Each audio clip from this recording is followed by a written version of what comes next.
Alright, so we have everything on. You can see the seal behind this one. So, this is 27 foot-pounds of torque. The timing belt tensioner bolt is 33 foot-pounds. The crankshaft bolt, which isn't on there just yet, is 181. The most important thing you want to do is make sure that you have the spring facing away from the belt, that bottom portion. Also, you see the up portion up here, so the spring will wrap around, come around the top.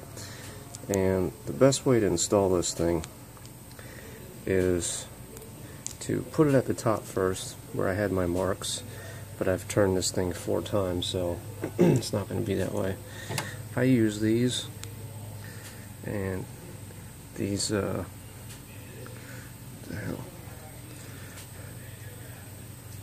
these hold the timing belt onto the camshaft gear, and I'll use a couple of them, and then I can work my way around. I go down around the crank, and then I come up, go around the water pump, and then go around on the tensioner.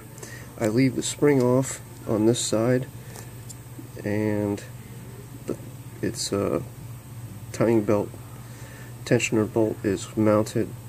It's turned all the way until it's flush, or it's seated, and then back it off about half turn to a turn. And once I have everything lined up, you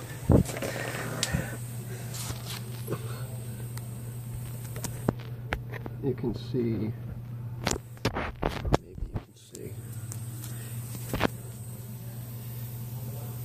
flip the camera on.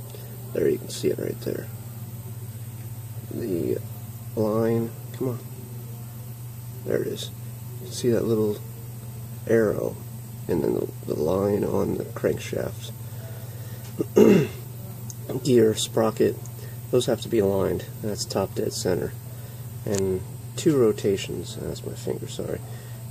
2 rotations completely around in order to get the camshaft back into 1 rotation. So that's the reason why you rotate around 2 times, make sure there's no contact. So you have that in line, and then your other portion is you have, oh, let's scratch my phone.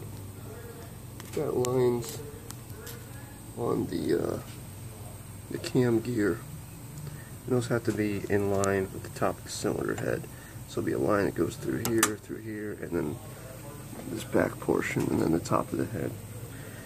So once you have the belt on and you rotated it, well, I put the spring on, then you rotate it 2 times, then you pull the pin out that you had in the tensioner pulley. You have to have those lined up in a 3mm pin in which they supply, and then you torque it down to 33 foot-pounds, and that's it. It's done. Everything can go back together, and then we'll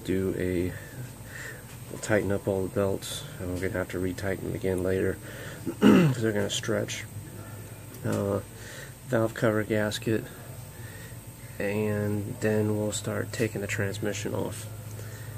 And probably Tuesday, I would think no later than Wednesday, the flywheel will be in. So we will be able to finish all that up.